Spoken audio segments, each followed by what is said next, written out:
and then we wake up bulldoze back door. What exactly is the problem? And this is what I wanted to just frame for you, kind consideration. I was just looking at the programs that I did. I did 500 shows just on terrorism, hundreds of columns on terrorism. And for a fleeting second after, APS Peshawar, we saw that there was a chance of terrorism actually being put to an end. But it keeps on resurfacing. Then I asked, is there a problem of consensus? Because at that time, APS Peshawar, we built consensus. There was a national action plan, and all political parties agreed. But for a war that has gone on for 25 years, 22 years, okay, the question is, does it show in any of our literature? Does it show in any of our popular culture? How many dramas have you seen on that? How many songs you have seen, which are not sponsored by the by ISPR or the state of Pakistan? So there is some kind of lack of ownership.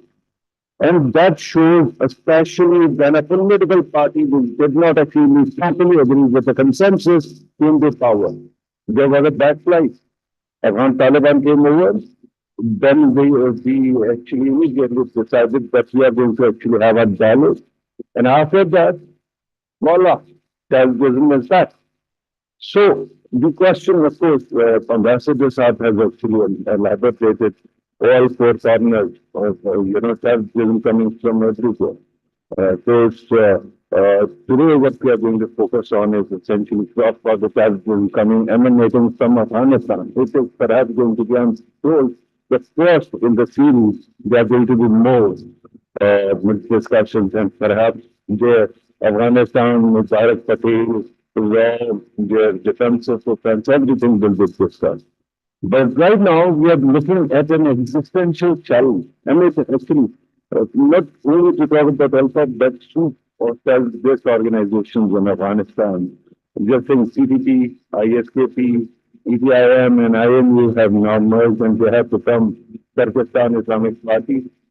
Brings in my mind a question.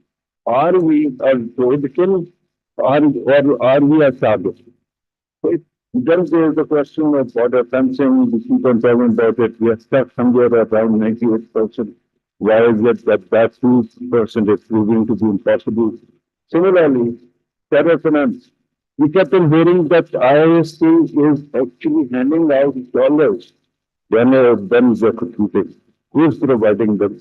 We have been through hell when it came to FATS and everything. But somehow, we haven't been able to actually find the solution to this question. Who's paying them? Nothing is free. There is no free lunches. So today we have a great panel, and through that panel, I'm going to hope to get some answers. Allow me to actually introduce the panelists who are here.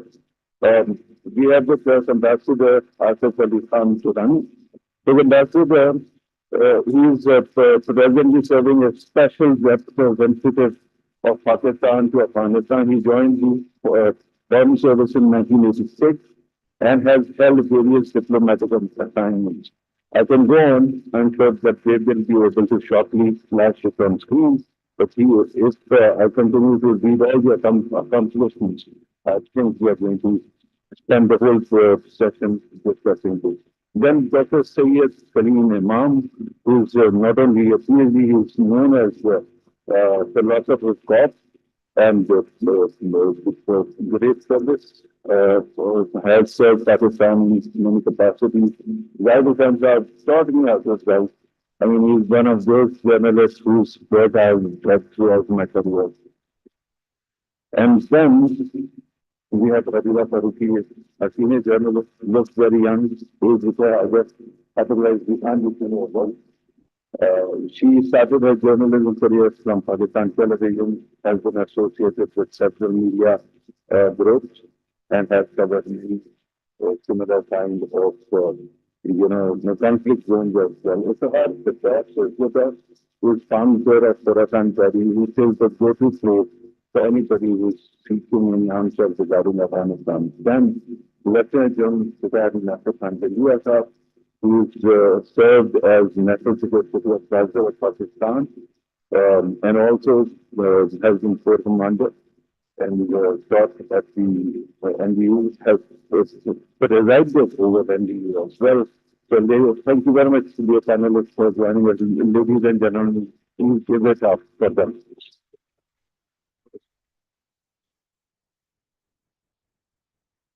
So, I'm going to start with you, Ambassador.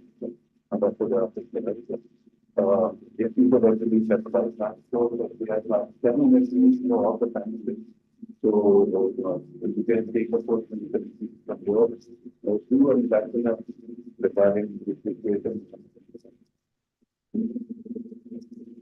Well, thank you, Dr. Prasapi.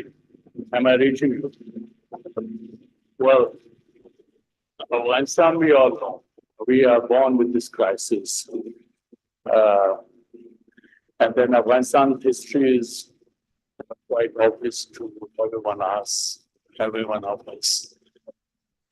what I know,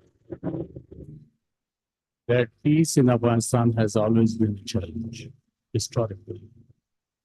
And then only peaceful period one can vouch for is the 40 years of Zahir Shah's from 1933 to 1973, when he was deposed by his cousin Sardar Rao. Before that, there were palace intrigues, or there were wars, whether Afghanistan first Afghan war, second or third.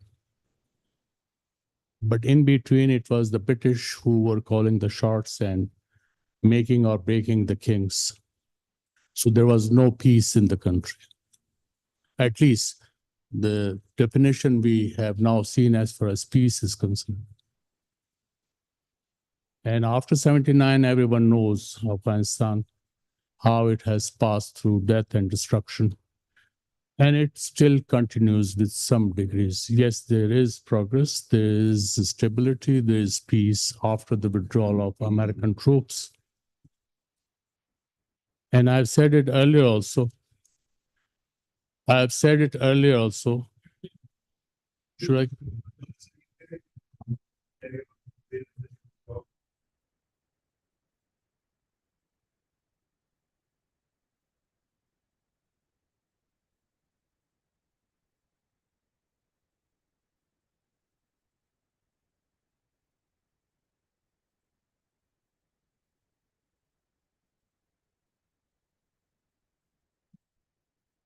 So expecting peace anytime coming to Afghanistan would be a tall order. We have to live with it. What we have to do is to manage it, manage our affairs with Afghanistan. And again, it's going to take patience and perseverance to bring about or talk about semblance of normalcy in our relationship with Afghanistan. We may have goodwill for Afghanistan. Afghanistan also has goodwill for Pakistan. The Taliban regime in Afghanistan, when we talk about, when we compare it with the past, so it has brought about stability in the country. There is peace. I'm told by Afghan friends that now they can travel at night at will at any place in the country. This was not the case 3 years ago. So this is peace. But what about, has this peace been translated in the region, in the neighborhood, immediate neighborhood? That's a big challenge. For Pakistan, arrival of the Taliban supposedly it had to have its dividends in Pakistan as well, has gone sour because we, in fact, the terrorist attacks emanating from Afghanistan, especially from the TTP, have increased 60% during the past 2 years. The casualty rate has gone doubled if you compare it from 2020 figures. So this is a source of concern for Pakistan. And then mind you that there were people in Pakistan who were celebrating the arrival of the Taliban. That dream has also gone sour. But should we be dejected? Should we be disappointed? Or should we persevere to try to have peace along our borders? Again, this is a tall order, but at the same time, there's no other choice. You have to face it.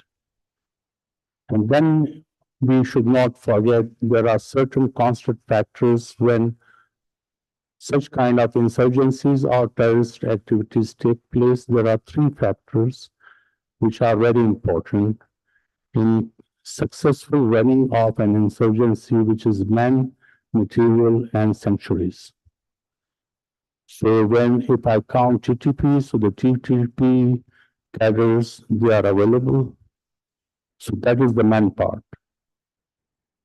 Material part is given inside Afghanistan by certain forces who are inimical to Pakistan.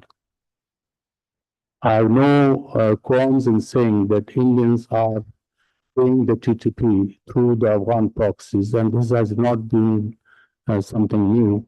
They had continued popping up TTP when Ashraf Ghani government was there. In fact, it started with the Karzai government, and onwards it continued. TTP may perhaps not know the sources of funding, but it is coming through the Afghan sources paid by the Indians. So that is how they are launching their operations against Pakistan along the borders with such consistency. Because if you look at it, there are 5,000 to 6,000 TTP cadres living in Afghanistan. And if you count their families, they come around 65 to 70,000 people. Bearing the expenditure of 70,000 on average people per day, I don't think is within the financial resources or is possible for the Afghan Taliban to bear those expenditures. Those require external sources of funding. And that is being fulfilled by the Indians. On average, India is spending close to 35 billion Indian rupees in popping up in supporting that insurgency. The reason that they want to keep the second front open against Pakistan.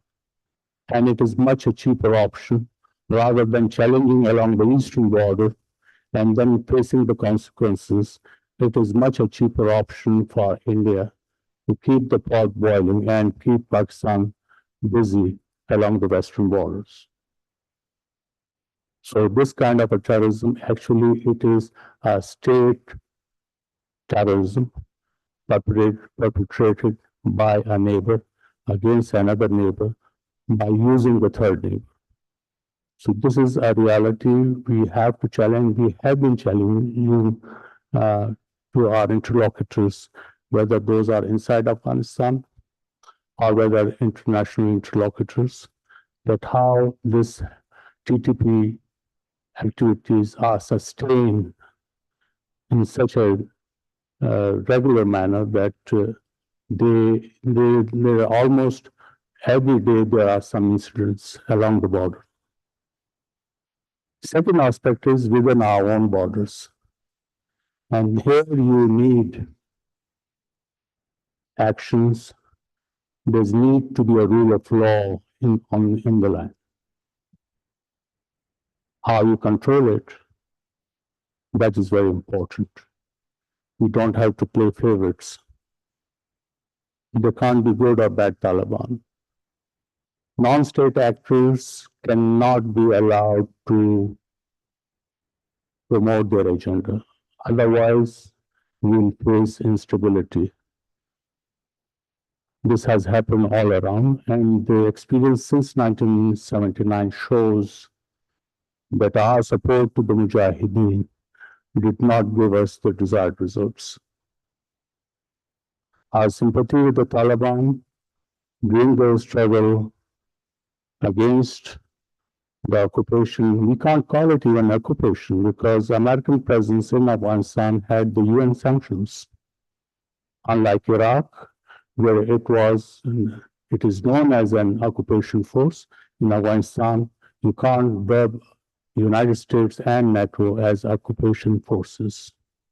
They were there under UN Security Council Resolution 1368, 1373, and onwards, a number of resolutions.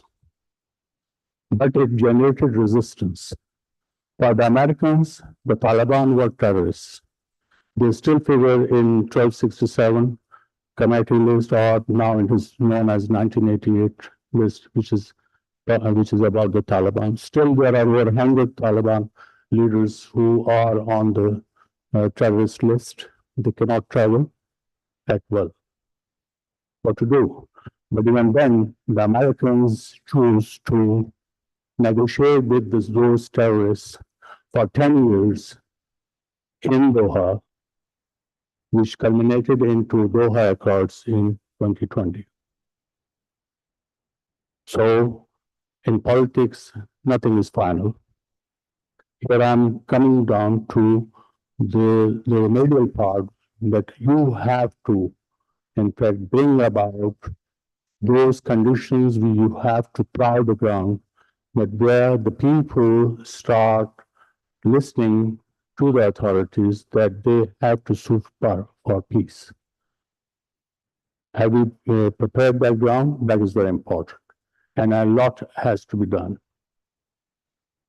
Right now, the challenges which we face is that the TTP cadres are taking shelter in Afghanistan, and the most serious concern we have is that they are joined by the Afghan nationals.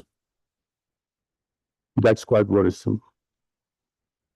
And which is what we are taking up with our Afghan interlocutors. This is being taken up. But at the same time, you can also see that there is a silver lining that for GTP, there are no governing spaces inside Pakistan, unlike before the APS massacre.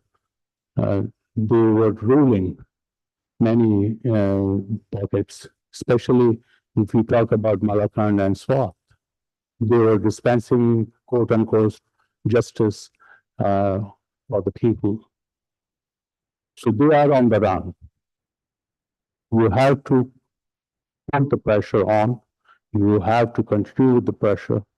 There is no other shortcut, one thing. Secondly, states should not negotiate with the non-state actors because otherwise you will be setting the precedents in the country.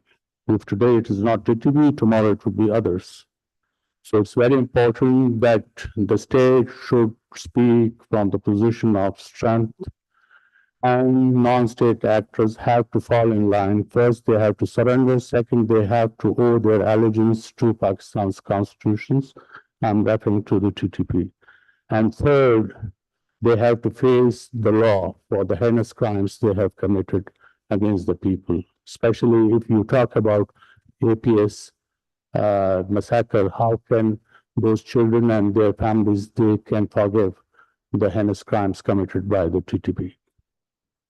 And if the TTP cadres want to be part of the mainstream, so they can join, like other religious parties are continuing their politics in the country. So there are solutions, there are ways available, and that's how you can address these issues. But it's going to take time. And again, I repeat, you have to be patient, but you have to persevere. I thank you very much. Thank you very much.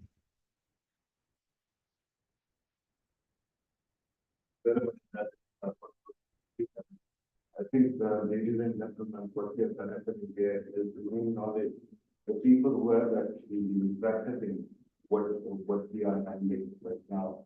the people who have been actually putting out all this. So there was an international dimension and now there is a dimension as well. Let me request Dr. Salim Imam to take the podium, the people. Thank you very much for talking. I can shout from here, to be loud. Thank you very much, Sri, Excellency, for inviting me over here. And it's so good to see the distinguished audience over here from home. To see students from the Islamic and Terrorism University, and I would request the organizers to let them participate and let them come forward. Well, I would start with few quotes, and to make it interesting, I have a book over here. If you really want the cross-border.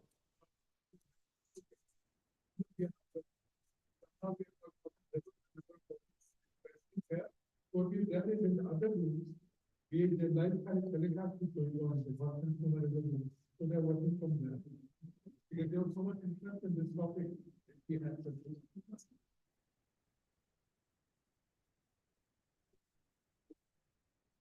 Thank you very much, sir. First of all, congratulations, and I hope to see more such interactive sessions. I have a book over here, and I think it answers some of the questions that we are going to discuss.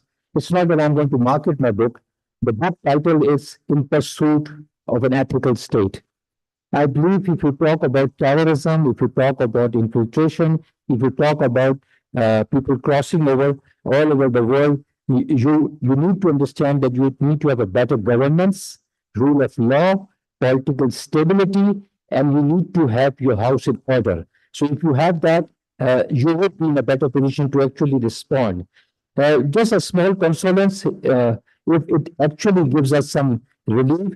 At present, there are 27 world in the world that we see an ongoing conflicts. 21, and of this, if we try to bifurcate them, we see territorial disputes, we see civil wars, we see interstates, we see transnational terrorism, we also see sectarianism. So a lot is happening around the world. So cross-border terrorism is not just a Pakistani issue. It's all over the world. The question is how you manage and how actually you respond to it. That's more important. If you see the terrorism trends, I have just a small figure. We see that in Afghanistan, that's decreased by 58%, but still it remains a country with a lot of terrorist acts over there. Iraq remains the country most affected by IS terrorist attacks. And then we also see what Ambassador Durrani just said over here, is a non-state actors. We see proliferation of drones by the non-state actors. The figures I have over here is quite alarming. With 113 states having military drone programs, an estimate of 65 non-state actors actually have the capability of deploying drones now. We also see the civilian drone market has grown up and it's in billion. We also see drones as a preferred tool, where they would actually utilize as they try to bring destructions across. We also see costly counterfeiting trade. We also see counterfeiting as a source. I would also say that there are lighter quotes over here as I move forward. I would say, when goods do not cross borders, soldiers will, refugees will, asylum seekers will, and you will see infiltrations. They also said, in our case, I think it suits us more, our enemies did not cross our borders. They crept through our weakness like ants. So they actually crept into our system. If I run through, I would see what's happening across. We would see that there's a lot which is happening, which could be taken care of, and which could have been handled in much better way. For example, we can ask a question: when Soviets were here, did we have a choice? When Americans came over here in 9/11, did we have a choice? And when they did we have a plan? And even now, do we have a plan actually to respond? We do have those national internal security policy, national security policy, national action plan. We are yet to wait. The last one has expired, and we hope that the new one would be there soon. If you see the figures, it is quite alarming. In 2023, we see 39 cross-border attacks occurred. In Pak Afghan border in KP, 25 attacks. In Pak Afghan border on the Balochistan side, 2 attacks. And Pak Iran border, 12 attacks were reported. Again, when you see the cross-border attacks in 2024, in KP, we have seen 10 attacks so far. And in Balochistan, we have seen 6 attacks so far. So what are we doing actually to respond to it? That's the question. My paradigm has always been that police is a premier law enforcing agency. If you don't like it, you cannot replace it in any way. You need to build its capacity. You need to strengthen your first armed force, and we need to ensure that they have the capability actually to respond to what is happening. The civil armed forces and the other forces can always come and come with a very veteran footprints, and of course can take over. But actually, it is your administration, actually, it's your police, whose capacities need to be built. Look what's happening. We're still living with the B areas in Balochistan. We still haven't actually developed the tribal areas. We still don't do regular policing over there. If you go and meet any police chiefs, they would say, we are not part of many things which is happening, and which is very sad. Maybe at certain firms, they're not so vocal, they want to save their placement, or they're not being heard. But the reality is, in many cases, they would say, we are not part of what is happening. So we need to have an inclusive policy. We need to understand something exists out there. We need to ensure that we need to have a collective response towards that. National cohesion. We need to know that attacks are taking place, people are being martyred, people are being injured. There's no need to brush them under the carpet. We need to let people know that this is happening so that they all join you. So they all help you in actually responding to what's happening. So we haven't overcome actually the basics which we were supposed to do. When I was in Kolkata in my early years, where I served for almost 10 years, I could buy anything from the markets over there, from the bandolier, from the jackets, from the other weaponry, small weaponry, bullets, everything was available in the markets, which means all of this, anything which happens across the border has a serious impact on what's happening in your own country. The question is, are we responding? Are we building the capacity? My entire answer to the cross-border terrorism is that we need to ensure that the job of an institution which is a premier law enforcement agency, needs to be built up. They need to be put in the forefront. If you don't like them, replace them with better, build their professionalism and all. I also emphasize that everything has to be in the ethical domain. The state, its organization, its working, it's only going to be productive when it works within the ethical frame. Due process. The extrajudicial measures, the extrajudicial actions don't lead you anywhere. And I keep on telling that these extrajudicial measures actually leads to more militancy, leads to more casualties, leads to more serious situations. So state has to be very ethical when they actually come across criminals, militants, or insurgents. We also need to differentiate when we talk about terrorism, cross-border terrorism, the difference between how to counter insurgency, how to counter terrorism, how to counter criminality, and how to actually counter militancy. So there are various brackets, and there are different formulas and models actually to respond to each one of them. It's not that you apply one model to all of the areas which we talk about. The TTP, which we mentioned, there are dozen other organizations who are active in insurgency. For example, BLA has overtaken the number of attacks that they carry. They are doing more attacks than the TTP is doing. Then there are other numerous measures of the various factions of the extremist and the terrorist group which have merged recently, which is alarming. And we need to see how we respond to that. We also need to ensure that there's a community engagement. The big change now is that community is quite adverse to what is happening. So that this is an opportunity for us to actually involve all those community, do community policing, engage them in all the process, so we can coherently respond to the need on the ground. That's really, I think, one of the things that we must be doing in times. I think I'm done with my time before I get the caution. But my crux is, if you really want to overtake cross-border terrorism, you need to set your house in order. You need to improve your governance. You need to improve your rule of law. You need to build the capacity of the organizations actually who are responsible to answer them. Thank you. Thank you.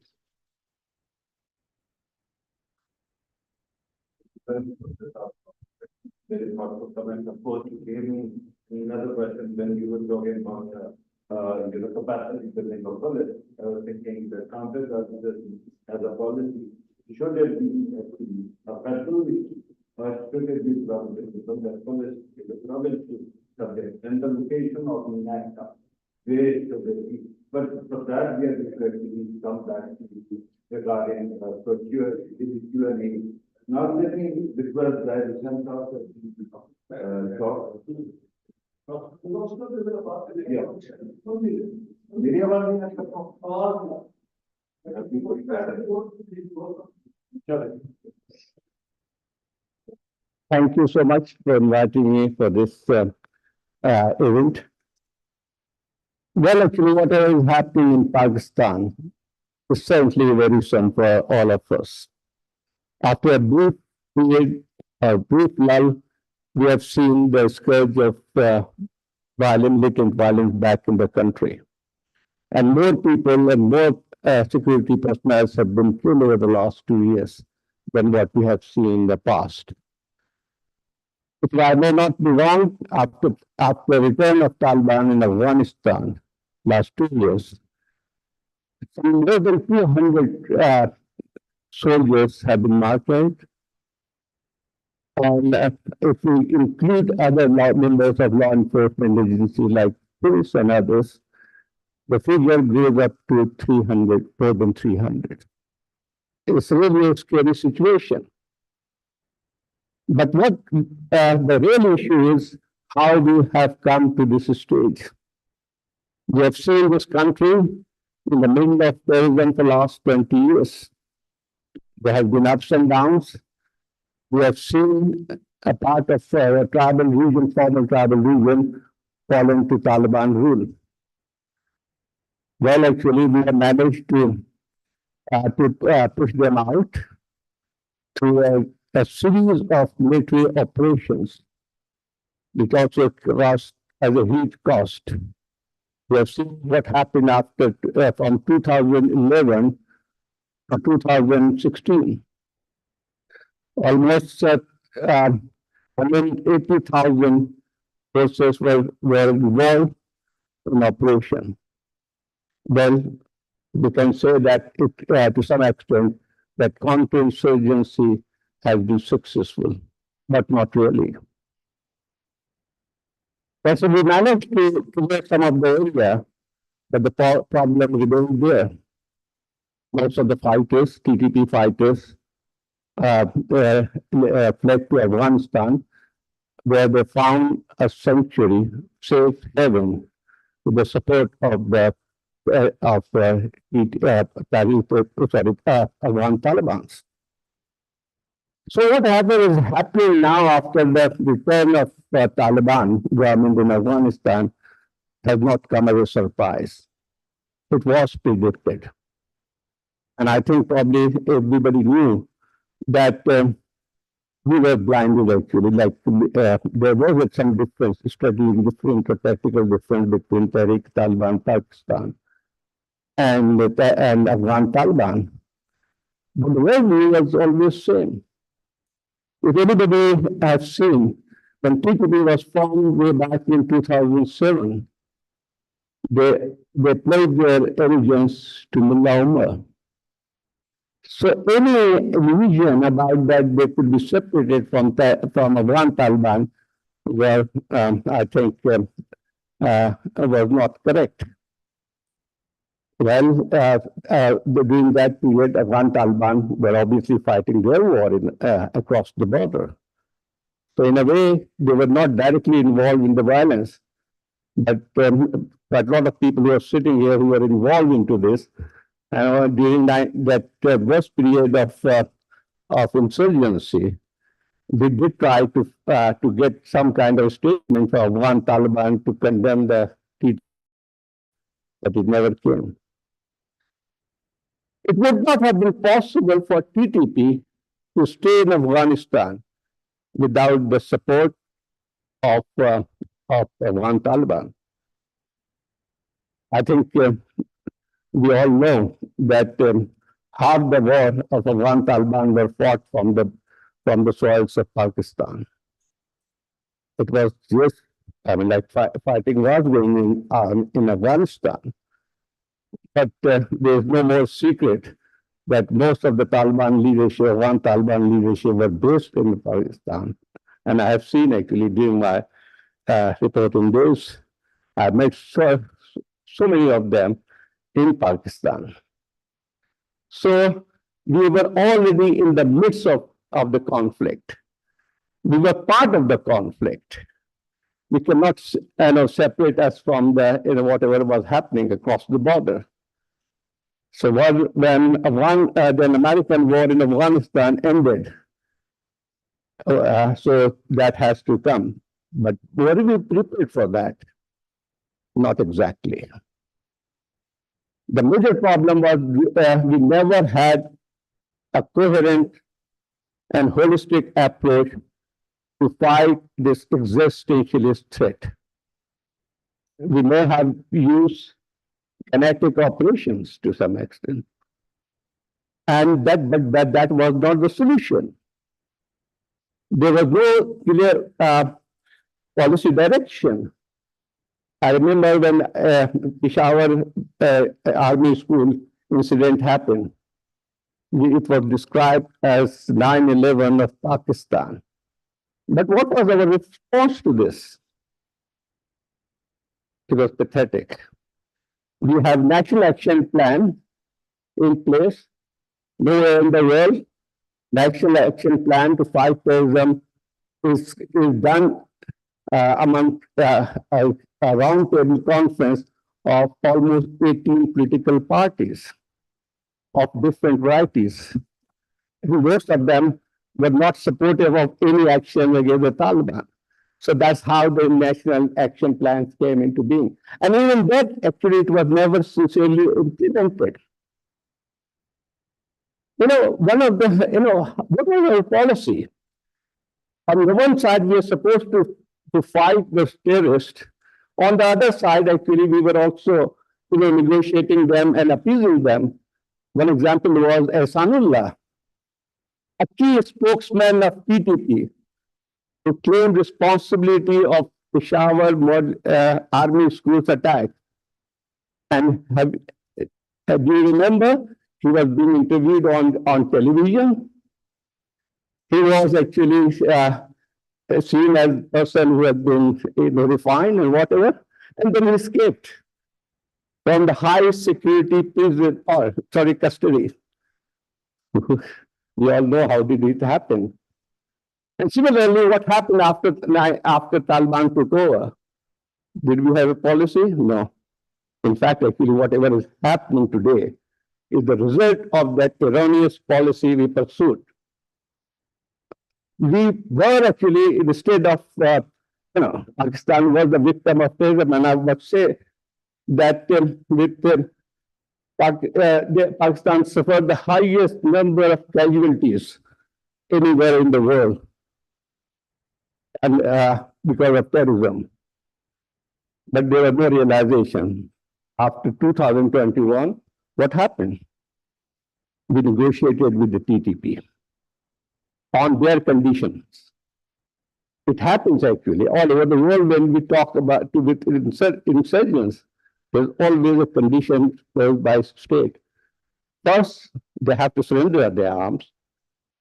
Second, they commit themselves to work under the constitution and the system of that country. But it was a different story there. We released and secretly more than dozens of highly wanted terrorists, what they describe as one sort black and white and whatever we categorize them, And one of the most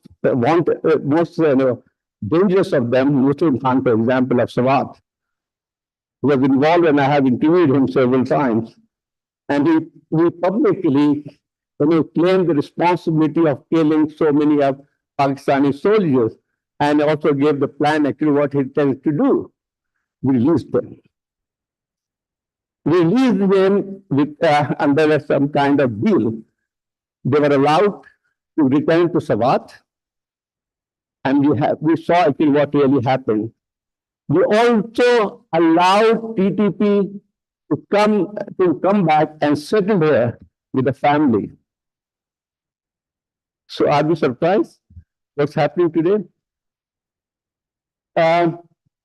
So I think now KP, which is supposed to have been cleared of terrorism, Taliban are back there. And I think very little come out in the press, and little has been coming. We only hear when terrorist attacks takes place. But what really happening inside KTP, I think Iftikhar Firdaus will be able to tell you more. And there's a very dangerous situation. The other problem with, according to our security, officials, now in various cases, Afghan Taliban have been directly involved with TTP in terrorist attacks, like for example in Zob, Chitral, and so many other places. Again, it's not surprising. They have been brethren in arms. And when you ask the Taliban government in Afghanistan, they said, how can we take action against them? They were our fellow jihadists. So the fellow jihadists are now actually in operation. The other problem is not just TTP. There are so many other terrorist groups are operating in Pakistan. For example, Daesh. Daesh may not be actually very strong organization. They never have. But look at the genesis of Daesh of Khorasan in this region. How it was formed in Afghanistan and who was there. The original structure of Khorasan, Daesh Khorasan, what is called Islamic State Khorasan, was headed by Hafiz Saeed. He was the TTP leader in Afghanistan. Now, after the end of the war, Daesh poses the biggest threat to Afghan Taliban, no doubt about that. But it has also, this war has spilled over into Pakistan. The recent attacks in Mastoon, in Bajor, where they fought the JUI, so it shows that elements of Daesh is also operating. So what we are witnessing in Pakistan is a mix of various terrorist forces or militant forces coming together. They may have a separate agendas to some extent, but there have also been tactical alliances. They are better armed, and I think probably people who served there would know that the weapon they are using to attack Pakistani forces in tribal region basically are much more sophisticated, and we all know where they have brought those arms. And similarly, now the two Pakistan's critical provinces, most important geostrategically, AP and Balochistan, are in a midst of this militant violence. We threaten the very, stability of this country. But how do we fight it? Again, actually, I will take a little bit time and just finish it. Just, what is wrong about it? There have been mentioned about good Taliban, bad Taliban. It's still going on. We said that there's no difference, but it is there. Because we don't have a coherent policy to deal with this problem.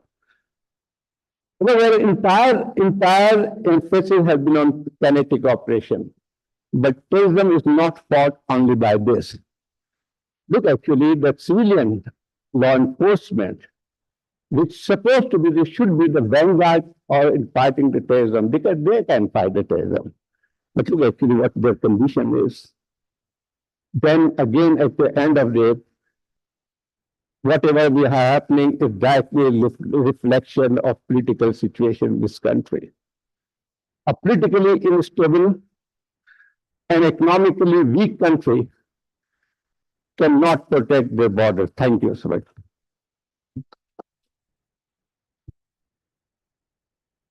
Thank you very much, Zaid Saab, for the very thoughtful comments. Ladies and gentlemen, there are, of course, two more panelists, and we are immediately going to go to them. I hope, sir, wo masla hal ho gaya, audio ka. But regarding the overall situation, one thing that terrorism has touched all our lives, yours, mine. I cannot tell you the number of friends that I've battered with my own hands, and Galbert has also. I'm sure all of us have. But somehow that doesn't seem to show in the media, or for that matter, elsewhere in culture. So, again, Khadija Faruqi is next. She's going to talk about whatever she prefers, but I will request her also to address the media's blind spot as well.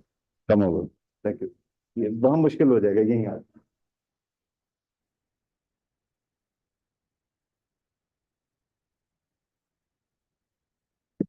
Assalamu alaikum.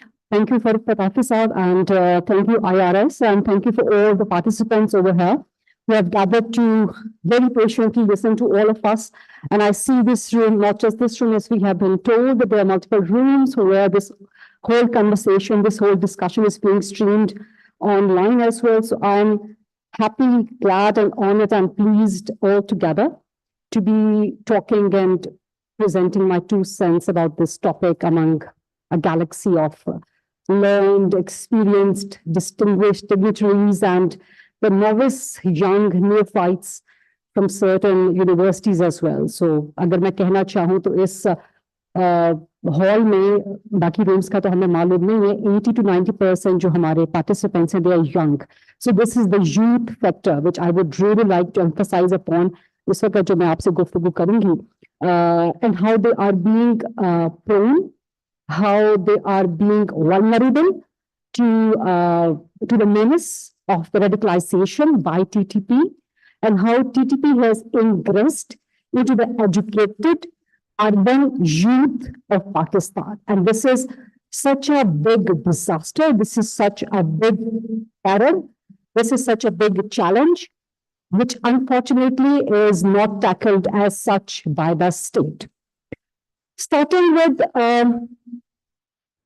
I must appreciate Ambassador Durrani ने कहा कि जब अफगान तालिबान का takeover हुआ in 2021, so that was celebrated by many quarters in Pakistan, unfortunately including the government of that time in Pakistan, who said that the Afghan Taliban has broken the shackles of slavery. Are Taliban the saviors? Are they the knights in shining armies? Or are they the problem? We have to decide. The state of Pakistan and the nation of Pakistan has been very confused. We have been fighting this war on terror, for the past 20 years by now, and still we are confused. And unfortunately, even after APS, or even at the time of APS, which was called the 9/11 of Pakistan, even at that time, the state was trying to get a consensus out of this nation from a nation which was divided between confusion and clarity. Are they good people? Are they bad people? Well, ये हमारे अपने हैं who have gone astray. जैसे कहा गया था तो हमारे अपने हैं बस भटक गए हैं रास्ते में से. Or are they the enemies? And still there is this divide of confusion and clarity. And we are trying as a nation and as a state to draw a consensus out of this confusion and clarity. This is impossible. So we have to draw a line, and I must appreciate, I must commend the Chief of Army Staff, this gentlemanly soldier, has put his foot down and trying to give a clarity to the nation that no talks can take place with the enemies of Pakistan who are waging war, who are raising weapons against us. एक तरफ पाकिस्तान के आइन को तस्लीम नहीं करते, they do not admit They do not surrender to the Constitution of Pakistan. And on the other hand, the demand is to introduce the 25th Constitution in Pakistan's, 25th Amendment in Pakistan's Constitution and grant us the whole of the KP. What is this hypocrisy? कि कैसे मुनाफिकत है इस मुनाफिकत के साथ हम कैसे बात कर सकते हैं बात तो हो नहीं सकते so we have to draw certain lines and we have to give this clarity to our youth 80% of the whole population just like this room आपको यहाँ पर 80-90% youth नजर आ रही है so is the case with the whole of your country 80% of this population is youth give them the clarity who is your enemy who is your friend Afghan Taliban are they your friends are they your foes I say they are neither friends, they are neither foes, they are just your neighbors. हमारी foreign policy का बड़ा problem है. There have to certain basic rules, basic foundations of your foreign policy. How would you deal with Afghanistan? How would you deal with the rest of your neighbors? होता क्या है कि आपके अपने अंदर with the change of the governments, with the change of the people, with the change of the head of the governments, with the change of the head of the states, or with the change of the other people in the establishment or the rest of the institutions, the whole of your policy quickly, swiftly, and overnightly changes with a click. This is not how you give clarity to your people. You have to draw a certain line over here as well. In Afghanistan, you have to deal like neighbors, neither your friends nor your foes. You have to deal with certain other entities, certain other groups as this, as such. So Afghan Taliban, Afghanistan, your neighbor, you have to survive with them. And I, again, must take this opportunity to commend and appreciate कि वहां से जो भी cross border terrorism होता है जो भी challenge आता है उसको respond in the same coin in the same manner किया जाता है this is how a sovereign state must respond but this is an external element Afghan Taliban के साथ भी कभी आपने बात करनी है कभी आपने बात नहीं करनी तहरीक तालिबान टीटीपी के साथ भी कभी आपने बात करनी है कभी आपने बात नहीं करनी we have to have a clarity over here no talks unless they surrender to the sovereignty of Pakistan, to the Constitution of Pakistan. That's a red line. That must be a red line. Now, this should be a clarity which I wanted to talk, which I wanted to build upon my case for this talk. Now, coming to the narrative. The war of narrative. एक तो war of terror आप लड़ रहे हैं पिछले 20 साल से. इस war on terror का एक basic component है war of narrative. And we are miserably failing there. The presence of TTP, the presence of Afghan Taliban on social media, it's mind-blowing. I'll tell you an incident. 2010, May 2010, almost this month, back in 2010, IBA, Karachi, a distinguished, a celebrated institution, not just in Pakistan, but in the region. वहां पे एक नौजवान बच्चा अपने एक नौजवान दोस्त से कहता है कि आपने सैयद कुतुब की माइलस्टोन्स पढ़ी है मैंने पढ़ी है and it has changed my life forever Now, who is Sayyid Qutb? A modern jihadist whose focus is to catapult his narrative towards the young minds, a modern jihadist. And he was the one, Sayyid Qutb, who was the inspiration of Osama bin Laden as well, whose books, whose literature has been the inspiration. Now imagine that writer, that modern jihadist, who is the inspiration of Osama bin Laden, is being read by a young graduate of IBA, 2010. And he is propagating and he is propelling that book to his other fellows, a young graduate like 20 years old, 21, 22, 23 max. That young graduate, IBA graduate's name was Saad Aziz. Does it ring any bell?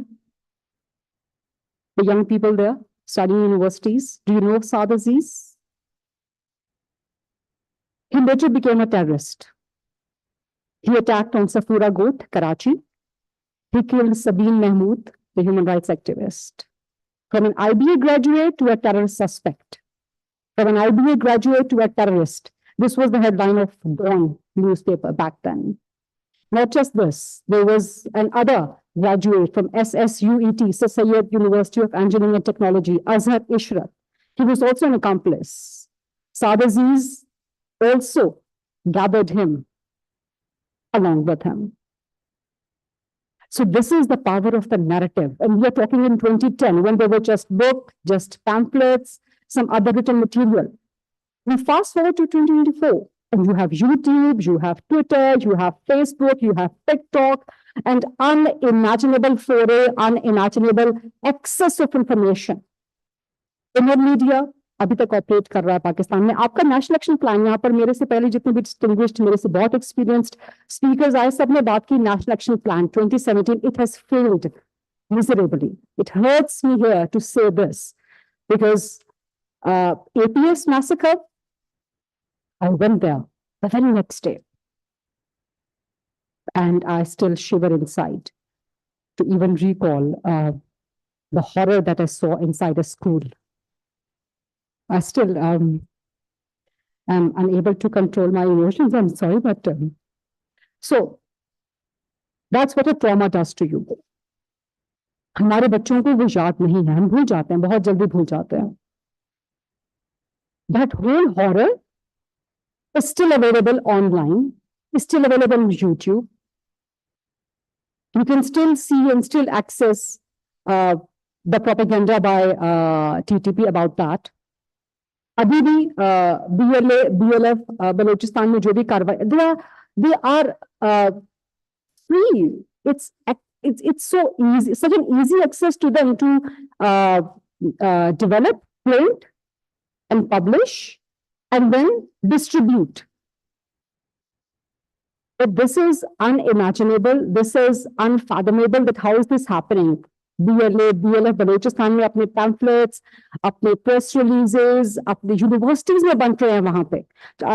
I wish and I hope and I would appeal to General Janjua that when he gives his keynote speech, तो इस चीज को जरूर address करें कि बलूचिस्तान में universities में अभी तक के पैम्फलेट्स BLA, BLF के, TTP के, TTA के भी इवन, ये किस तरह बन रहे हैं, पब्लिश कैसे हो रहे हैं, प्रिंट कैसे हो रहे हैं, डेवलप कैसे हो रहे हैं, डिस्ट्रीब्यूट कैसे हो रहे हैं, why are they not being stopped? So that's the reason when I say कि National Action Plan आपका 2017 has miserably failed. And unfortunately, there is no perhaps the absence of the lack of will at the part of the government, at the part of the state to tackle this menace. Again, now how to counter this TTP narrative? एक तो इन सब चीजों को आपको रोकना पड़ेगा. Youth तक access इस नैरेटिव की, इन टेररिस्ट ऑर्गेनाइजेशंस की आपको ब्लॉक करनी पड़ेगी. ट्विटर आपने ब्लॉक कर दिया, I disagree with that. Still is accessible through VPNs, through other sources. But why don't you block those hard published pamphlets and books and magazines? They are readily and they are easily available in the markets, I mean everywhere, in the bookstores. अभी भी आप इस्लामाबाद के रावलपिंडी के किसी पुराने book store पे चले जाएं, आपको बहुत सा पैम्फलेट, बहुत से जिहादी मैगजीन्स, जिहादी किताबें आपको मिल जाएंगे. So when these kind of things are easily accessible to our youth, which is 80%, almost 70 to 80% of your population, then imagine the time bomb that we are sitting at. TikTok पर videos बनाई जा रही हैं TTP की तरफ से. Why is this not being countered? To counter this narrative, you have to have a counter narrative. But what is your counter narrative? Your counter narrative is, I'll take you back to the start of my talk over here. Who are they? Are they your friends? Are they your foes? Are they good people? Are they bad people? Are they good Taliban? Are they bad Taliban? So once you do not have a counter narrative, you cannot actually counter their narrative. So आपको state को, रियासत को, हुकूमत को, government को, हमें as a nation अपना एक काउंटर नैरेटिव क्लैरिटी के साथ अपनी 100% अवाम को देना पड़ेगा कि this is it. TTP is not our friend. They are the enemies of Pakistan and we will fight them and we will eliminate them. I have a lot to talk about But unfortunately, my time is up. So I'll leave you people there. Thank you very much for listening to me.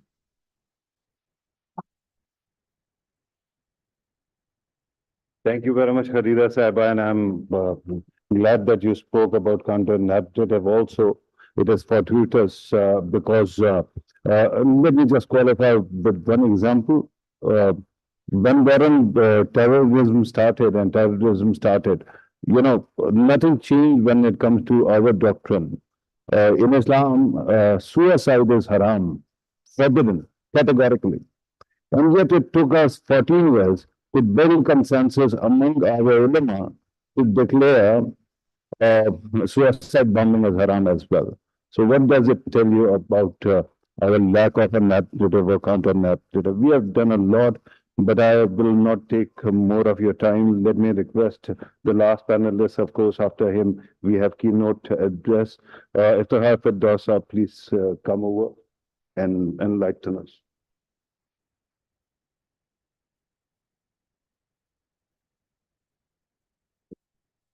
Thank you very much. And assalamu alaikum. The problem with speaking at the end is that everybody is actually spoken about everything. So I'll try to limit myself within the 10 minutes time that's been allotted to me. And I like to focus in terms of, because 10 minutes are not enough. This is a subject that we cover very deeply. And there are multiple groups in terms of ideological perspectives and what's been happening in the last 20 years. So I'll limit myself to the TTP's ideology and how it's becoming and how it's transforming itself into an insurgent group now.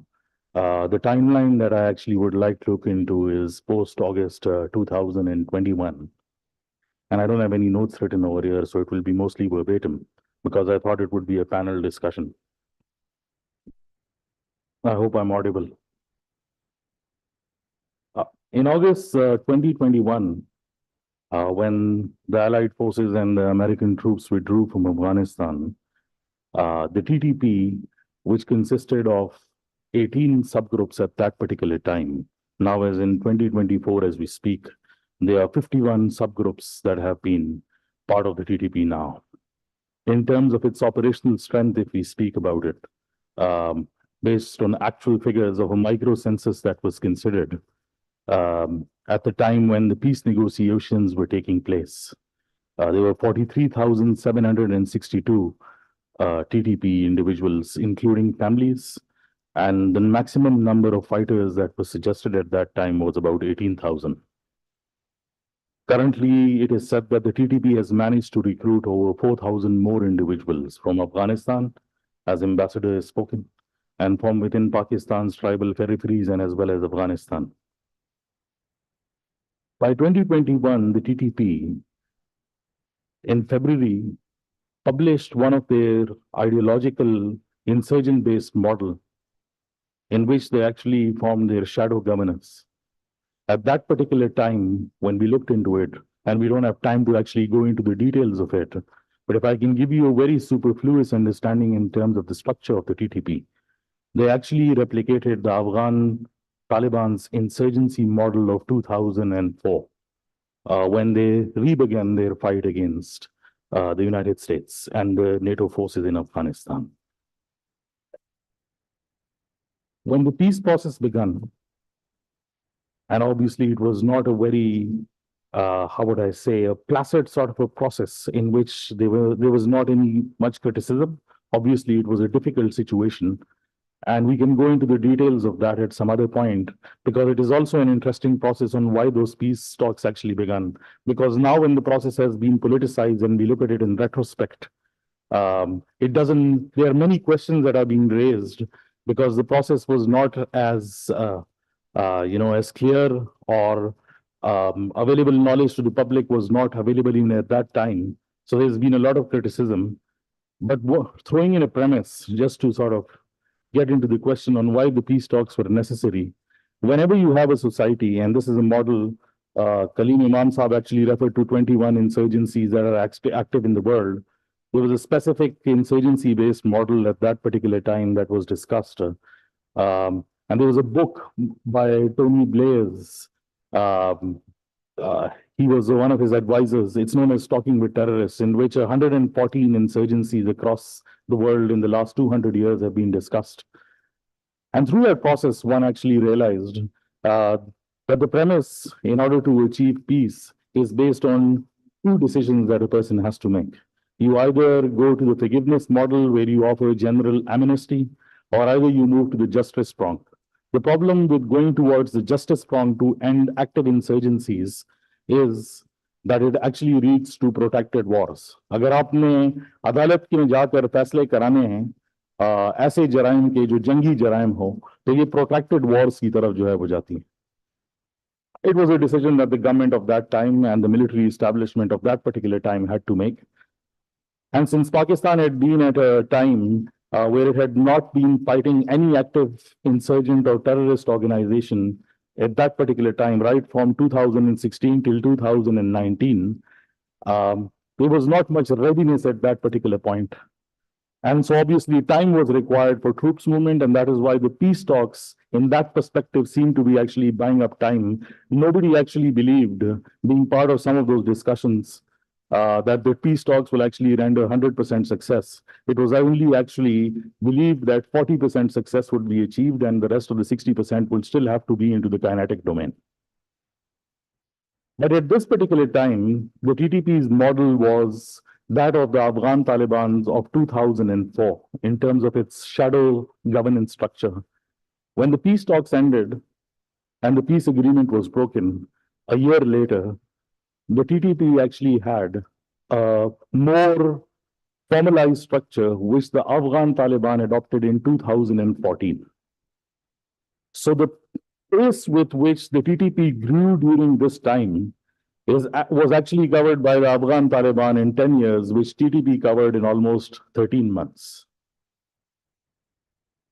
Under the current circumstances, they have 16 wilayas, which is basically their quasi-geographical distribution in terms of how they actually look at their governance structures.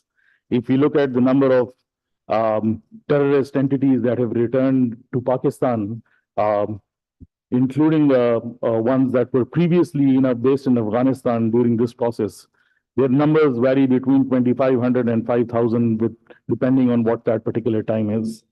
And as we are speaking at this time, from the information that I have, there are about 149 active cells that are working in the southern parts of Khyber Pakhtunkhwa, which range between 20 to 25 individuals. The TTP now has 16 wilayas, but apart from it, has actually consolidated itself by building up a political office based on the idea of the Afghan Taliban. One of the reports, source-based reports that actually came out from Afghanistan in terms of what they actually plan to achieve is that they do not believe that only active fighting will make them reach their end goals, but rather they will start talking to political parties and like-minded entities and revive dormant militant entities that have been in Pakistan, that have been dominant in Pakistan since post-2001. And as Garida has mentioned very rightly, in terms of the transformation into the jihadist sphere, and we have very little time, I would want to go into more details on that. But just to give you one small little example in terms of how social media is being used, in the last 2 weeks, there were 3 target killings of police officials in Lahore city itself. The person who was involved in the target killing has been apprehended. But if you look at it as a case study in terms of who this person was, he's not ever had any active links with the TTP. He's just been a person who's been inspired through social media and was contacted to them on an encrypted app known as Telegram. He was doing it on the behest of just an inspirational value, where such groups are now seeking to actually recruit people who work on recruitment, who work on inspirational value rather than actual contact, because the digital sphere now offers that kind of realm where you can actually, contact individuals, get financing, and other equipment even based on just, not knowing the entity, but going by code names or either encrypted communication. For now, the TTPs, in terms of the statistics that have been provided, when we look at it, the increase in violence since 2001 and 2022, and when you look at it in 2024, there have been at least 288 cross-border incidents, smaller and big. One of the largest attacks was in the northern areas of Chitral. That was also last year, where we saw that now the Badakhshan axis, and obviously that hits directly at the Chinese-Pakistani economic corridor. I wish we had time to discuss, because we see some Chinese friends of ours to actually go into the freelancers jihadist model that now the TTP and its subgroups have actually adopted, because it is no longer the way that we see how jihadist entities work. They are freelance jihadists that work under peripheries of larger organizations that actually look on the recruitment-based models based on what that specific target is. So for the two attacks that were conducted against the Chinese in Dasu and Bisham, you don't have any claim from any militant entity. That's because they are working with three different organizations in that sphere. The manpower coming in from the TTP, the organizational and logistical support coming in from Baloch insurgent militants. And then obviously the finances are dubious, which the Pakistani state believes is actually from hostile intelligence agencies. But to put that in terms of proof, it's always very difficult because such traces are not easily available. In terms of the narrative shift, Gharida actually mentioned Saad Aziz's case, and just a little correction, Sabeen Mahmood's murder was actually related to a land grabbing incident. It wasn't related to Saad Aziz. But last year, the Islamic State of Khorasan actually published a video in March, where after the two attacks that had taken place against Chinese individuals, including a hotel in Kabul, they actually published a video which said that we're actually going to attack Islamabad. Now, when we dissected that video in particular, we saw two original shots in there. The rest of it was a montage that was actually downloaded from the internet. Those two shots actually included camera shots. No, it actually included the Serena Hotel, and it actually included the police facilitation center on Margala. Me and my colleagues, because we don't disseminate militant propaganda, we analyze it. So for the sake of, that somebody would pick up this lead, we actually published it on Twitter and Facebook, saying that somebody will pick up the lead by saying that there were two original shots that were actually recorded in an ISKP video. The rest of it was montage. 3 months later, I got a call from the security establishment saying that they had arrested these people. And if we were interested, we were allowed and given access to actually interview them. To my astonishment, there were 13 girls and boys. None of them had actually had any contact with the Islamic State of Khorasan. They were receiving money through cryptocurrency, a rare cryptocurrency which is known as Minerva, because you cannot sort of understand or locate, the origin of the monies, as well as on how it is actually and who is actually the person that is distributing it. Simultaneously, they had been recruited by somebody from Romania. The finances that were provided to them came from Canada, while the ideological support on how to actually make a bomb was given from somebody from living in Seattle. They had zero contact with anybody, and it was one of the elitist institutions in Islamabad, where they were actually making a bomb in their chemistry lab. They had also recruited their teacher because they had enough money to do that. The jihadist world is transforming. The threat is also transforming. I wish we had more time to discuss all of that. But to put it very simply, I think that in the current diluted political sphere, the war of narratives is in favor of the militants in one way or another. Because from the last 480 statements that we've seen from the Tehreek-e-Taliban Pakistan, 140 are actually about social issues. They are not about any issues that are related to counterinsurgency or counterterrorism. I think if we have to win this war, the debate needs to open up, and the counterterrorism policy that we have needs to expand itself to its actual form, and actually creating different aspects to it in which such discussions, as well as education to the youth, the 69% of population of this country, it needs to be commonized and make them understand and actually how these terrorist groups operate and how to avoid them. Thank you very much.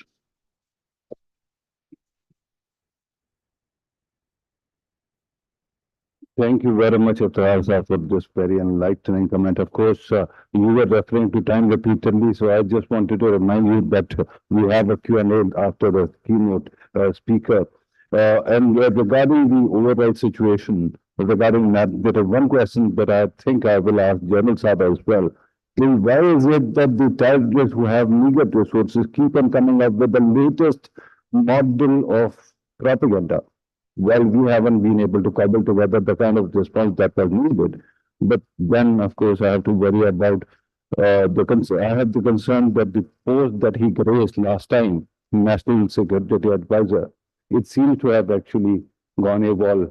We don't know where it is, whether we have a National Security Advisor or not. So, amid your claps, let me welcome Lieutenant General Nasir Janjua for keynote address.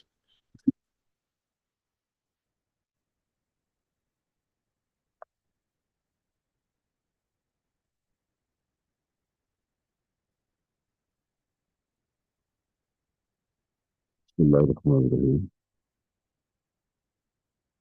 आप सबकी खिदमत में अस्सलाम वालेकुम and good afternoon.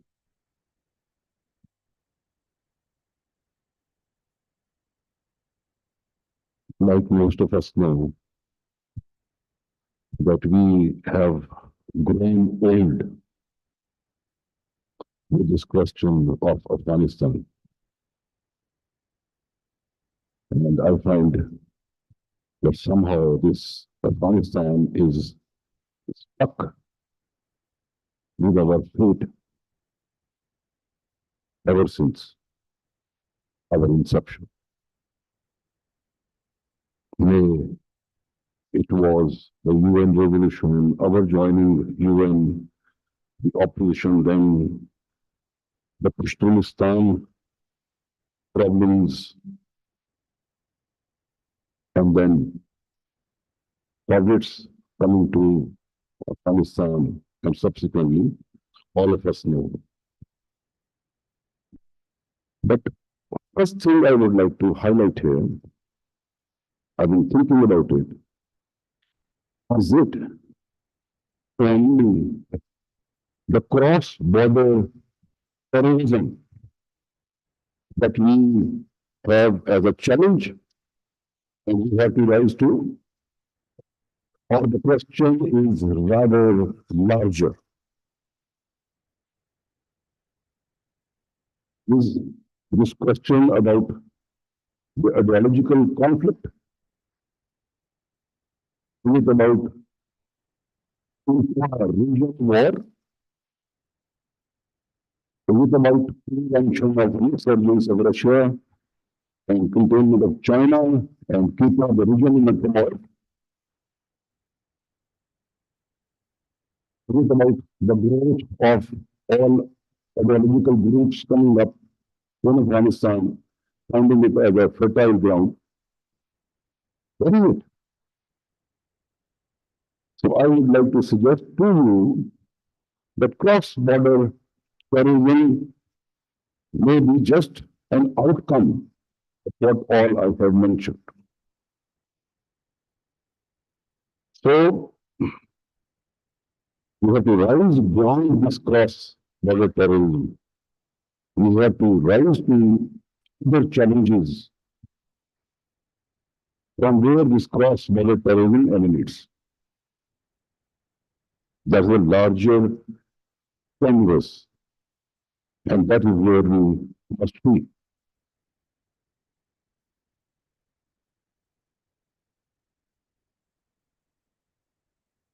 I do have the experience of leading Salat operations and then Balochistan operations. I have sent many shahadas from wherever we were fighting.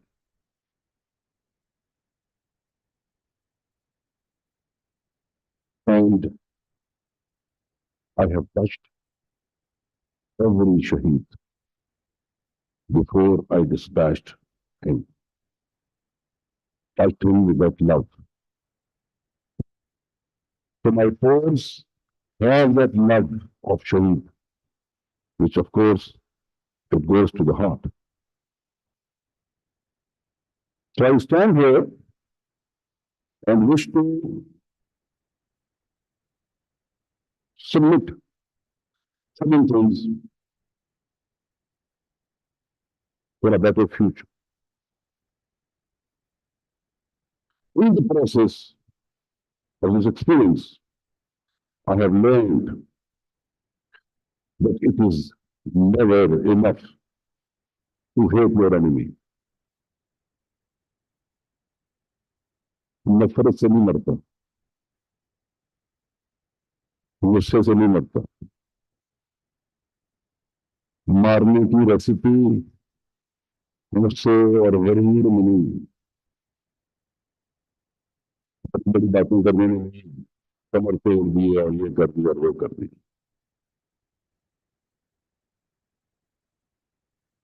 So based on this, I would say that we have witnessed, we have gone through some very treacherous times. Because of this Afghanistan, our basic fabric of the society is disturbed. There's so many ills that we have gotten into because of Afghanistan situation. Because we were never free of it. We had our own follies, blunders, mistakes, and we have not done well as a nation. But I think Afghanistan has been one cause which has damaged us the most. We have more than 60,000 new graves everywhere in Pakistan, and we have buried our children. And that's how we found out that the smallest coffin is heaviest to carry.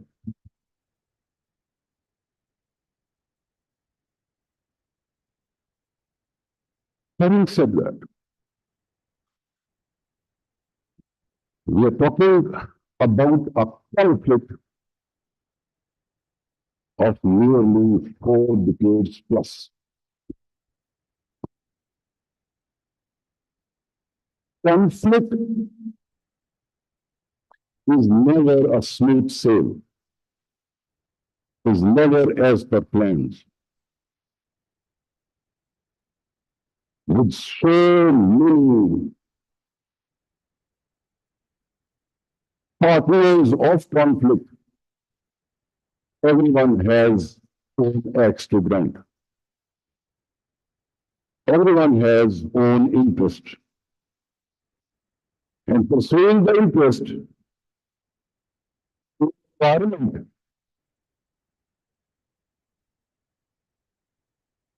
where we have ideological differences, where we have larger targets to meet.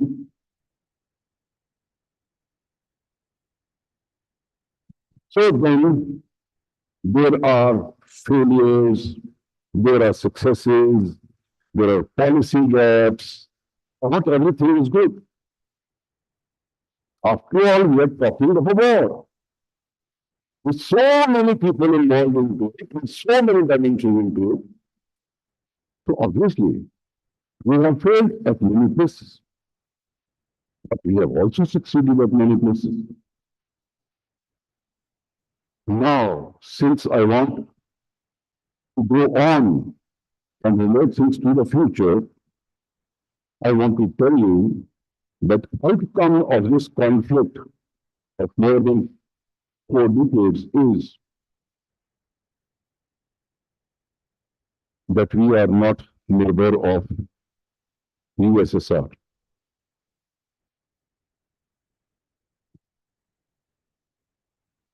Afghanistan is a sovereign country. Pakistan is a sovereign country and intact. Okay. Pakistan is not the neighbor of US and India, well established, consolidated in Afghanistan. We have not fought Afghan war in Pakistan. We have suffered, yes, but we did not bring this war to Pakistan. As a result of this conflict, 14 new countries got independence. We also became nuclear.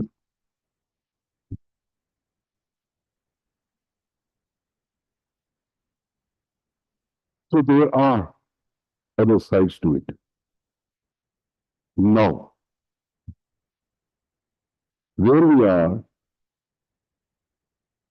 where do we want to go from here? Situation one. Do we want to have India established in Afghanistan with hostile Afghanistan, with all the groups rising from the perpetual attack coming with TTP, or we want to have a normal neighborly relation with Afghanistan, but you feel secure, reduced hostility, and you also connect in the region and find a better future. So what do you want to do? I unfortunately find that sometimes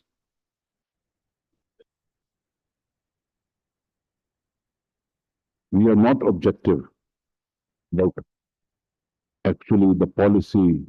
No, we are not objective about the vision. Where do we want to go? Where do we want to take Pakistan from here?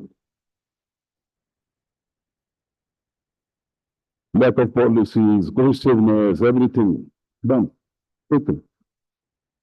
But give me the vision from where do we want to go from here?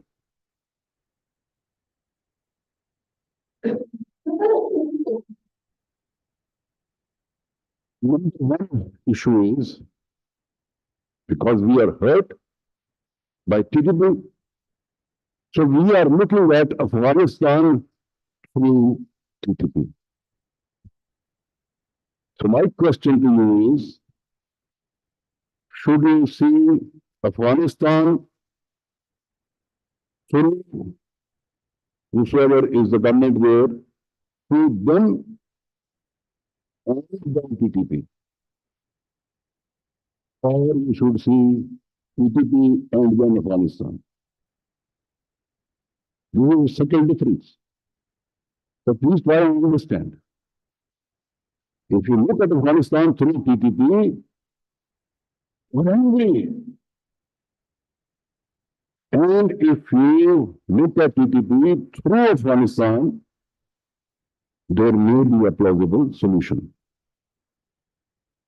So my first recommendation to this cross-border terrorism is that please look at Afghanistan for a better future, a better partner, and proceed through them. In Balochistan, in Swat, I have learned that unless you work on causes and you address them,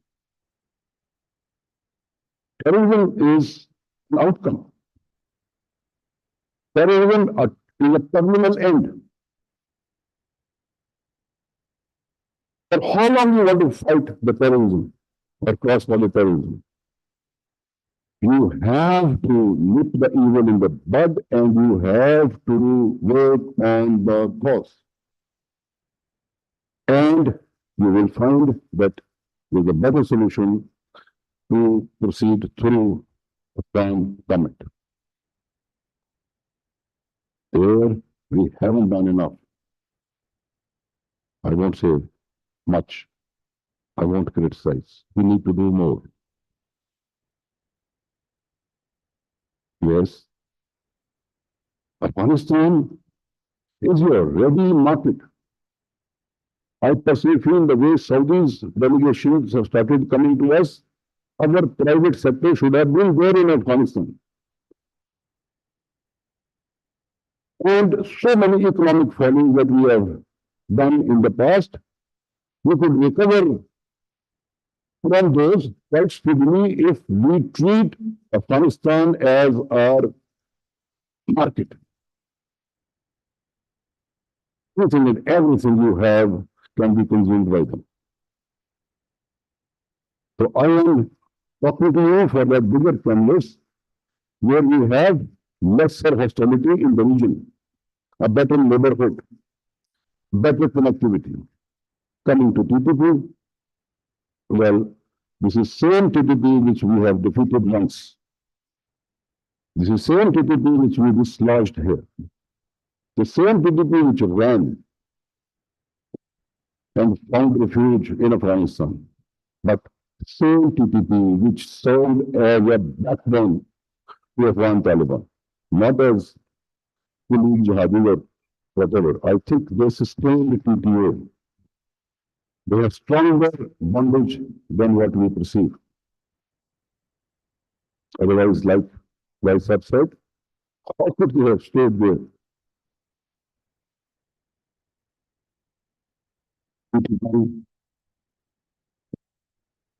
We must fight and make sure that a dislodged enemy coming from another country, finding safe havens here, finding sympathizers here, and then conducting terrorism on your side. So this chain is longer than the established terrorist in your surrounding. Cut it off. Cut it at the right place. And then I think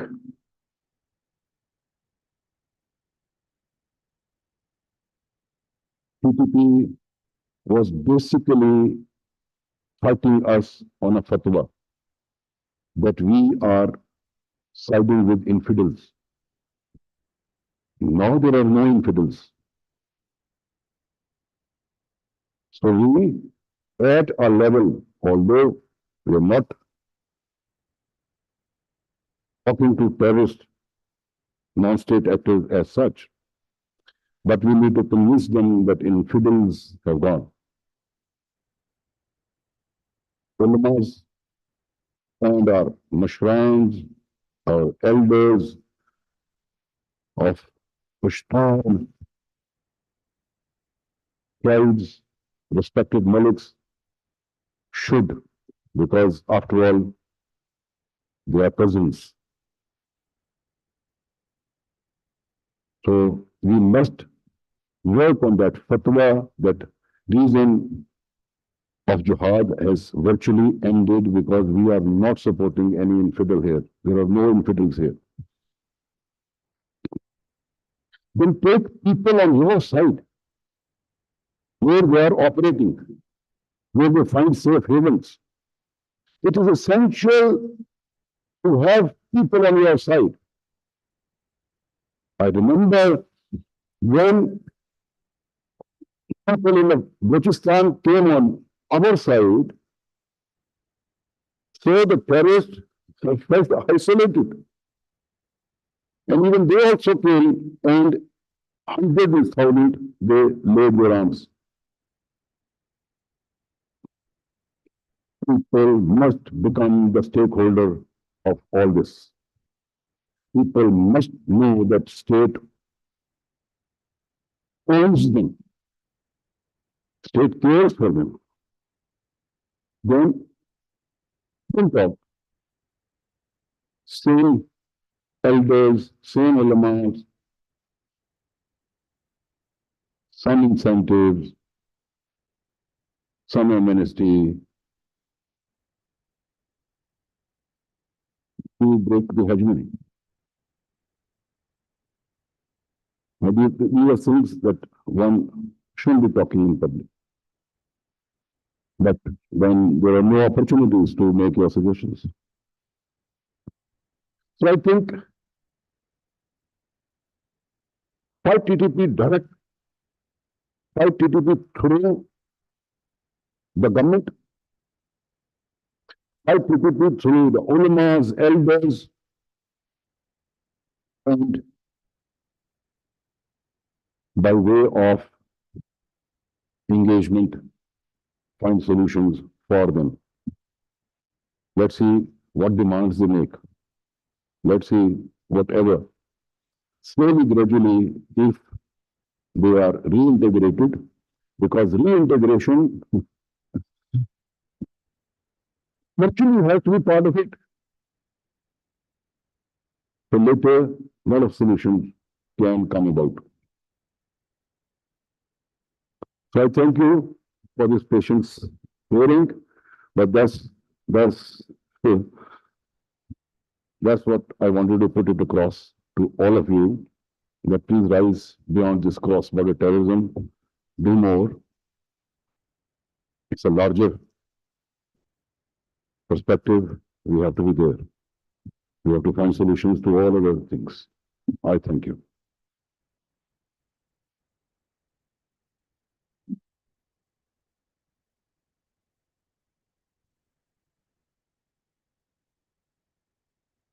Thank you, General Saab, for a very enlightening speech. And I think that we are actually moving forward regarding reaching some conclusions. But ladies and gentlemen, now I'm going to open the floor. And just a minute, allow me to actually just elaborate the mechanism which is going to be needed. First of all, of course, as Harida Saba was actually pointing out, 90% and maybe more, I wanted to say 100% are young here.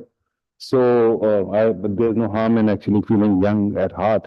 My humble submission is that I have moderated many forums, but one thing that I've never been able to do is crowd control. So you'll have to actually follow mechanism, raise your hands. Once you're given a mic, then kindly identify yourself, give the question, and please make it a question because we are running late. And in the end, identify who should be answering that question. With that, please go ahead.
देखिए,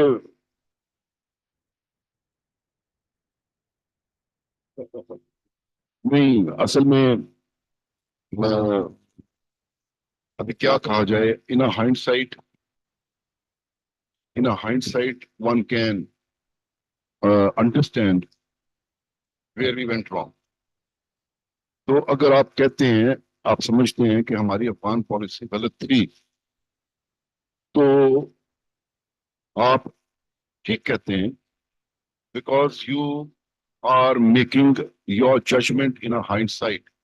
आपने उसके pros cons देखे, उसके failures देखे, successes देखी, आपके अपने experiences हैं, तो आप उसको कह सकते हैं कि जी it was a failed policy. ठीक, एग्रीड. अभी आपने कहा डायलॉग, डायलॉग पे आ जाओ, तो मैंने भी यही कहा, जो सम अप मैंने एक तरह का किया है कि बेसिकली डायलॉग है. फिर मैंने ये भी एम्फसाइज किया कि गो थ्रू अफगानिस्तान, ताकि वो हमारी आपस का जो रिलेशनशिप है, जिसको आप ब्रदरली कह रहे हैं, असल में फिर गुस्सा इतना ज्यादा है हमारे लोगों में, बिकॉज वी आर सफरिंग, तो वो फिर इस तरह के एक्सप्रेशन सुनना नहीं चाहते. तो फिर इसीलिए हम जो है वो थोड़ी सी उस तरह की टर्म्स यूज करते हैं कि गुजारा हो जाए. फिर अ, ठीक है, अ, पश्तून कोई यहाँ पे ज्यादा होना चाहिए था. तो असल में मुझे लगता ये है कि जो उनके ज़हन में आया कि मैं फॉर्मर एनएसए हूँ.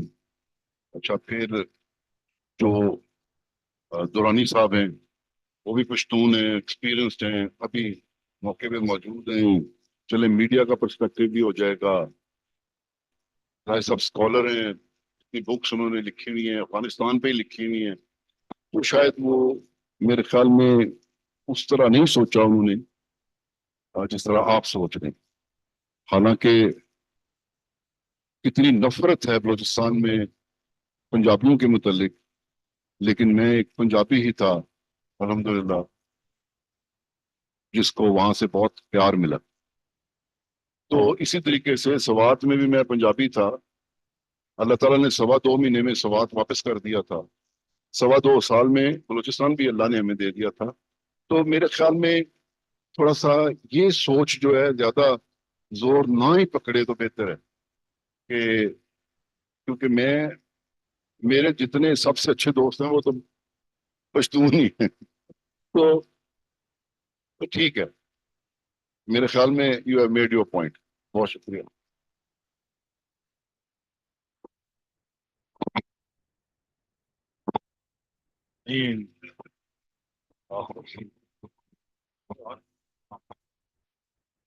नहीं, I just wanted to say that we had, हम बार बार बोल बोल के थक गए हैं, इसलिए आवाज गायब हो गई है.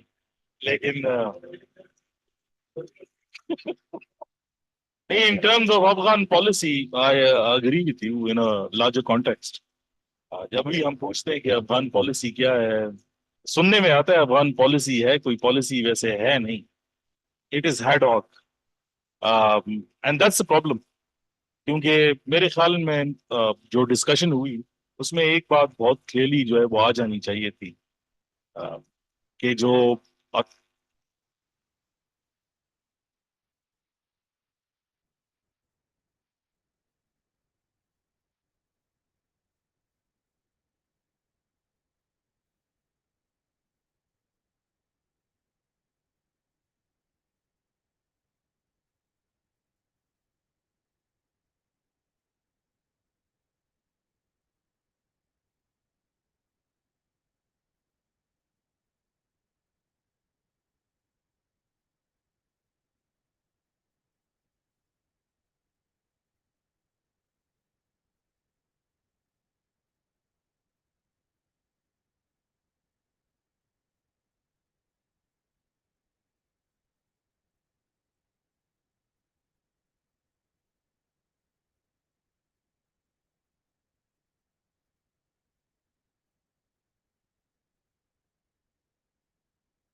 हाँ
अगर थोड़ी सी हल्की आ रही है जी।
Thank you very much, sir. Because it was a comment, I'm going to move on to other questions. Very quick. Yeah, but I cannot actually raise a question. Of course, they'll have to raise their hands. And by the way, there are women here as well. So you ladies, you are also running out of your quota time. It is lapsing as well. Yeah, there's one lady over there, young girl. Yeah, please go ahead. Mike, thank you.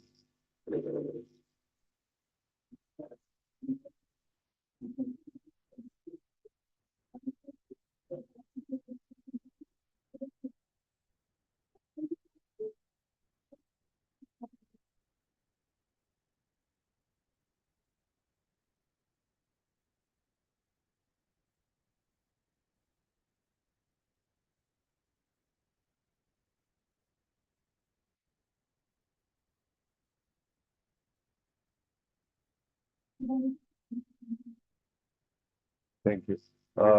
One more question, allow me. Yes, sir. Yes. इनको दीजिएगा आगे.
That's a very good question.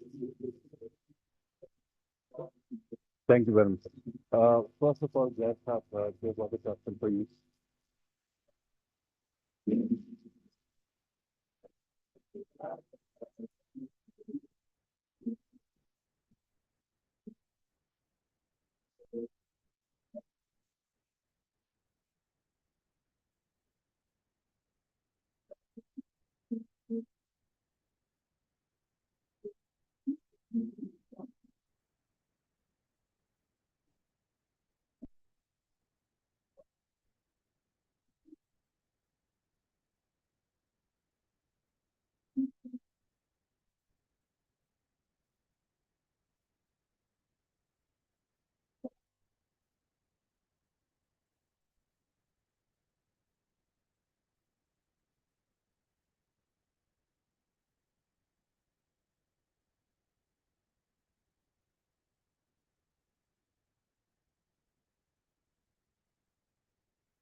Thank you.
Thank you very much Kaleem साहब।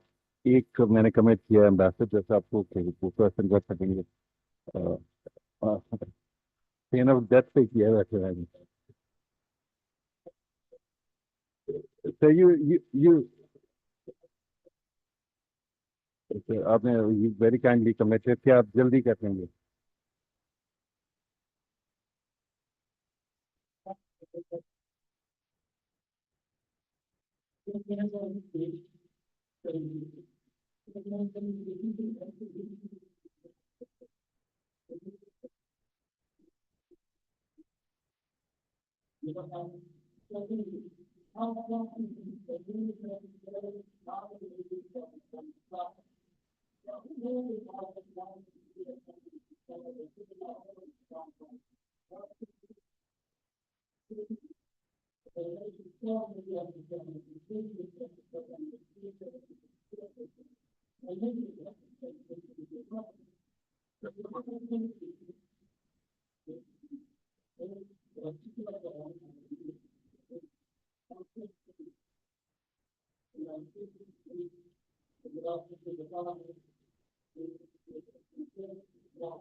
Thank you very much ambassador साहब। General साहब, इससे पहले कि आपके पास है एक और क्वेश्चन ले लें। There is a young man from Afghanistan who has a question.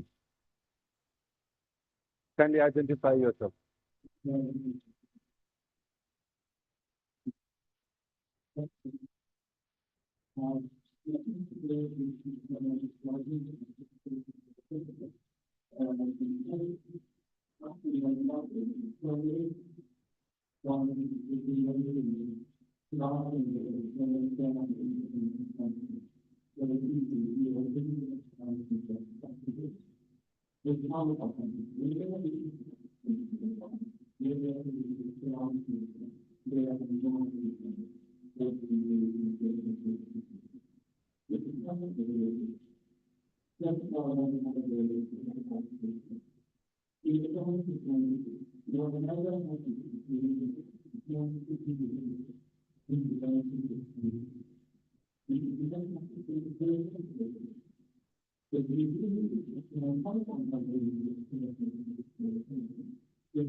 Right.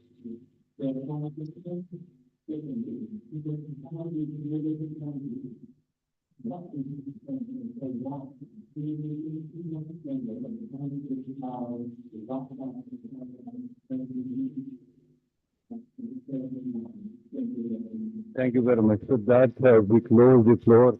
General sir, sir, can you repeat the last bit? No, I couldn't. मैंने कहा आपको आगे हो।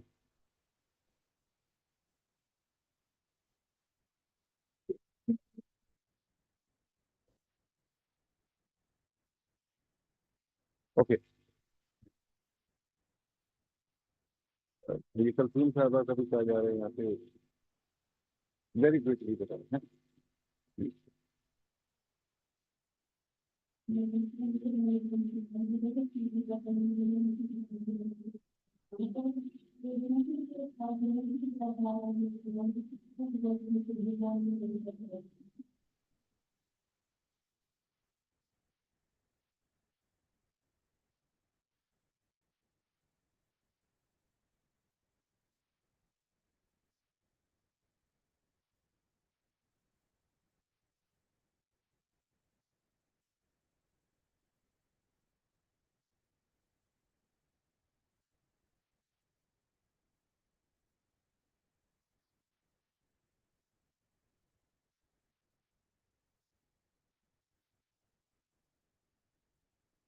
Thank you very much, ladies and gentlemen. With that, I come back to the panel. Get us please answer.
Yeah, don't tire yourself, because I'm going to ask you to, clap again. Put your hands together for our panel. Now again, a round of applause for yourself. Joseph. Joseph, मैं monitoring में fail हो रहा हूँ sir.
Thank you very much, General Saab.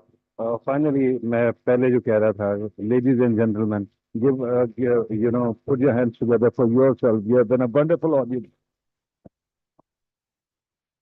With that, we conclude the session, and let me actually request President IRS to actually come and give his concluding remarks.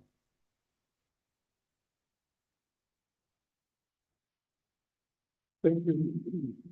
I just take a minute to thank all the panelists. Farooq Saab for such a great job as moderator, and then for the insight he added. Salim Imam Saab, of course, like from a practitioner perspective, its emphasis on fairness and state functioning as a state, and focus on implementation. I think a lot of weaknesses that we see in our system, which we need to manage. General Saab, with his great experience, as General says, where he dealt with other countries as well. He met people that nobody probably, not many people in Pakistan have met, from the Indian side as well. At the same time, as within his military career, he dealt with the terrorists, with an iron hand as well as the different mechanisms that he mentioned, great insight, so enlightening. Rita, for your passion, he's very impressed. I think no such antics, they have many scientists don't really have that side. It's good to have that perspective as well. And I think within that, the key takeaway was that he needs clarity. And that clarity is sometimes missing. So a good point. Right again, always, as always, with a great overview, some very important points. You can always have a great insight and value to any success, particularly subject which we have really research on and written books about. And then it's about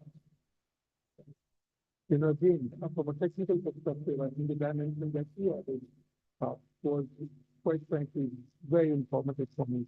And I can very easily say that this panel has added a lot. Even I have been a practitioner myself as a diplomat and now having a think tank, that they have really added a lot of insight. And this is something that you don't really get from reading articles or sometimes even reading books.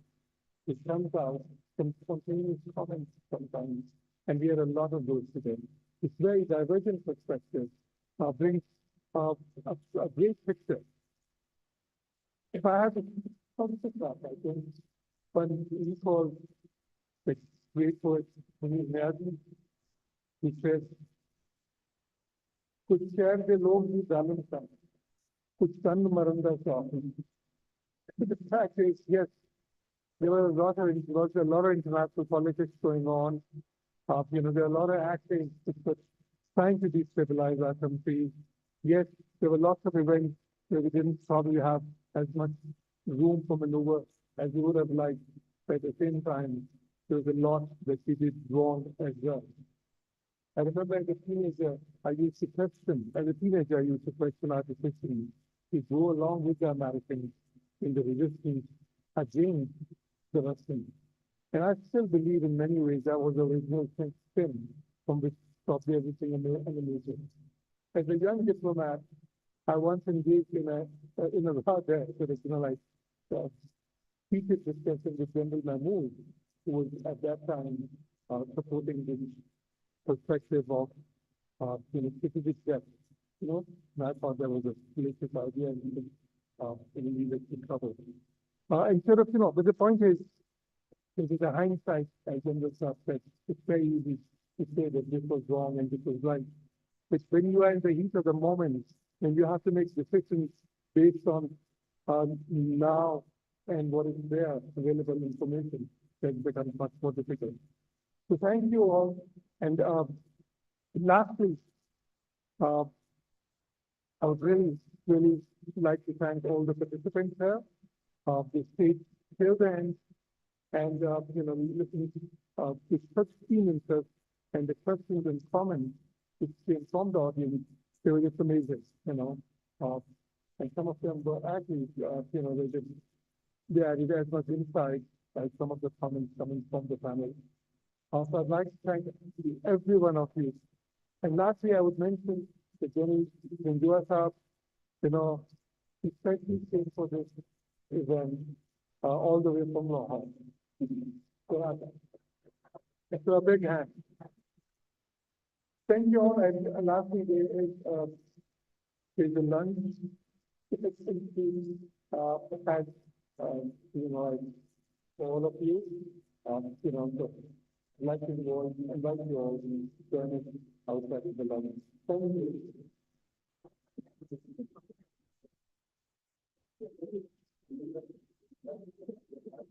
I request the panel to please stay on the stage. For a group photo and souvenirs. Done.